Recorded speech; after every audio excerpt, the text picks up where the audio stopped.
વાત સાંભળજો. હું તો દારૂ ઉપર દારૂ માથેથી ટાર્ગેટ કરવામાં આવ્યો છું.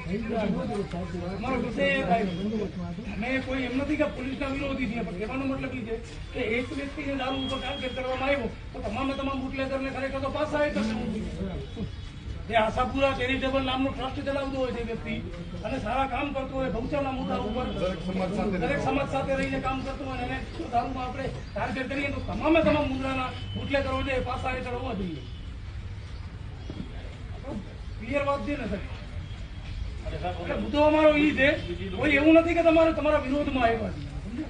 વસ્તુ એ છે કે એક આંદોલનકારી એક સામાજિક આગેવાનને જો આવી રીતે દબાવવામાં આવે કાલ ઉઠીને અમારા ઉપર થશે. સાક્ષર પંચનામાના આધારે કાર્યવાહી થઈ છે. હું તો બી સમજાવું દારૂ મળ્યો સાચો છે, બાકી જે આગળની તપાસ ચાલુ છે.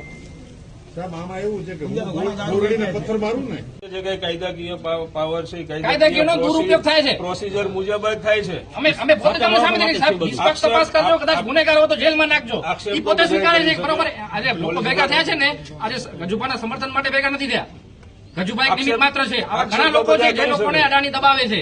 બિલકુલ બરોબર. દરેક વ્યક્તિ છે દરેક વ્યક્તિને ક્યાંક અડાણી દબાવે છે, પોલીસ તંત્ર મારફતે દબાવે છે. આ બધા લોકો માટે અવાજ માટે થઈને અમે ભેગા થયા છીએ. પોલીસ તમે કરી શકો છો, બાકી જે તપાસ ચાલુ છે એમાં આઈઓ પાસે પૂરા પાવર છે અને જે યોગ્ય લાગશે એ મુજબ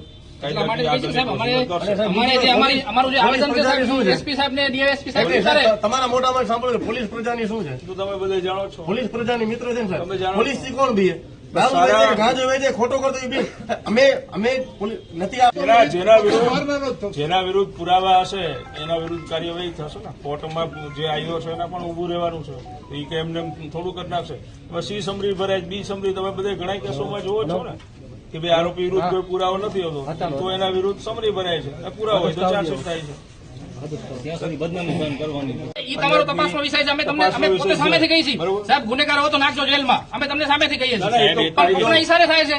કોઈના અરે ઈશારે રીતસરની આખી ઘટનાઓ બને છે સાહેબ. દલાલીના ઈશારે કાયદેસરની થાય છે.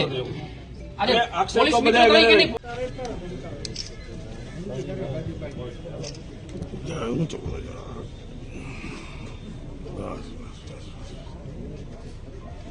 ફોટો